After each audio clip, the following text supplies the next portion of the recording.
And let me spotlight you, and you can share your slides. Okay, I'll try to share my screen now. So can you see my screen? I see them, and Okay. now you're the last chance for the women. Last but not least, I hope, Rob. Yes. No, we saved the best for last, right? Thank you, thank you. So So kind of you. So shall I start? you've done it. You're gonna make 10 Okay. minutes. So For it.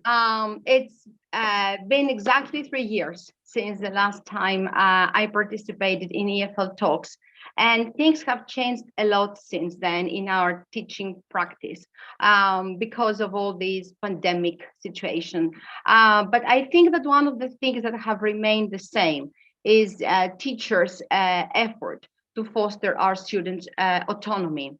Now, for the next 9 minutes, I'll share my concerns and my ideas about dyslexic students for two main reasons. There are many reasons, but these are the two main reasons. First of all, the challenges which are posed by their learning profile and the condition they have been dealing with through their whole life. And the second reason is that dyslexic students are either neglected, which means that they have never take the right provision for in order to deal with their difficulties, or I'm going to use one of the words that Dimitris used before, or they have received too much tutoring and too much help, which is more like spoon feeding and not help, which is something that goes completely against their autonomy. So before I start, I would like to give you a very brief idea of these students, dyslexic students' condition and the challenges that they have been dealing with. So first of all, we talk about this condition, a situation which affects word reading and spelling and has to do with their phonological awareness. In very few and simple words, it's very difficult for these students to make the transmission from phonemes for the sounds they hear to graphemes, actually the symbols, the letters that they use.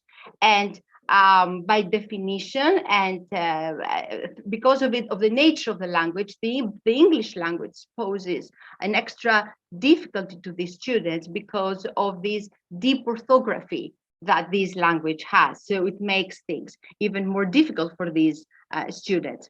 The other thing, which is very important for them, is that they have to deal with a working memory deficit, which mostly relates to verbal memory, verbal processing. So it's very hard for them to remember, to keep in their memory what they have read at the beginning of the text and what and the content and the information that they find in the second or third paragraph of their text. Now, thinking of all of these two difficulties, we can understand that it's very difficult for our students to focus. So they can either focus on spelling and decoding or meaning, content. It's very difficult for them to do this at the same time. And it requires lots of effort to deal with with both tasks at the same time. Therefore, we have students who are not willing to read at all. What we should have in mind is that in any case, this situation has nothing to do with their general intelligence. So their general intelligence is not affected. We talk about students who are very intelligent, and not only that, but they show creativity and they can have innovative ideas that might actually find very surprising. So we talk about reading comprehension, and I don't know, because we take it for granted, I don't know if we actually realize how complex as a process is, reading comprehension is, because actually is an information processing. So according to literature, there are two approaches that we can deal with reading. The first one is described as the bottom-up approach, according to which we start with graphemes, letters, we combine the graphemes into words, and then we move on to more complex units like phrases, sentences, we build paragraphs, and then we have the whole text. The second approach, which is described as the top-down approach, deals with the text more holistically. So we have the text, we ask our students to grasp the main idea of the text and discuss on that. And then we start working on paragraphs, phrases, sentences, and if necessary, we finish with some certain words. So as you can see, these two approaches are described, the first one as a low-level approach, and the second one as a high-level approach. Now, the idea is that the top-down approach, in order for students to apply the top-down approach, it requires certain strategies to help them deal with the text. So they should predict, for example, the meaning of the word that they don't know. So they have to apply critical thinking, which is also very important.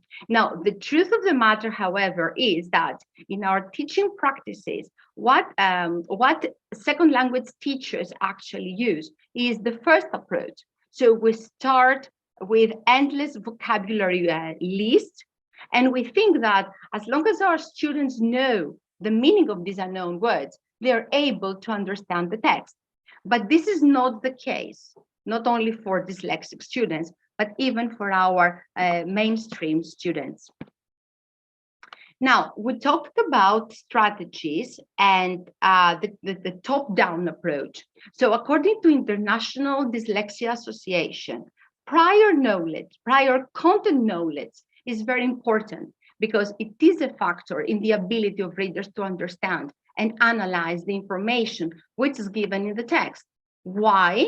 Because it helps them predict what they are going to find in the text. And it also determines the purpose of reading. So when we have students who don't like reading because of the difficulties that they have been dealing with, we can understand how important it is to engage our dyslexic readers. And in order to engage them, we need to demonstrate them metacognitive strategies. So prior knowledge is one of these strategies. So metacognitive strategies and developing metacognition is very important in order to develop autonomous readers. And we know from research that dyslexic students have difficulty in applying metacognitive strategies. So we talk about strategy. Our responsibility as teachers is to teach our students, first of all, to link what they read to what they already know on the topic, and then monitor the understanding while reading. So it's not only about reading the text, but constantly engaging with what they're reading and check if they had comprehended correctly. And in order to do so, they need to ask questions about what they read while they're doing the task. Another very important thing is to establish thinking routines. And this is taken from Harvard University's Project Zero. The project is designed making thinking visible, which is a project that actually encourages students to think metacognitively. So in other words, we need to provide these strategies in order to facilitate our students' deep thinking and understanding, and scaffold our students' thinking to make it deeper. In other words, we need to help students understand what thinking and understanding through a text is like. I mean, can I be taught as a student? Can I be taught how to think in the right way? And as a teacher, is this something that I can teach to my students? So in other words, what we should try to do is to make students aware of how they learn. So it's not only about focusing on how to complete a task, but it's more about developing thinking and understanding, which is something that will go on in the next texts and tasks at hand. So one of the main thinking routines is connect, extend, and challenge. So connect with what I already know, extend the knowledge I have with the new material that I get, and then challenge what I already know, make comparisons, and see what I find particularly difficult that I think that needs extra research. If they engage on a daily basis, in everyday classroom practices, then this is going to become a routine. And eventually our students will be able to work independently. And this is how dyslexic readers are going to be autonomous.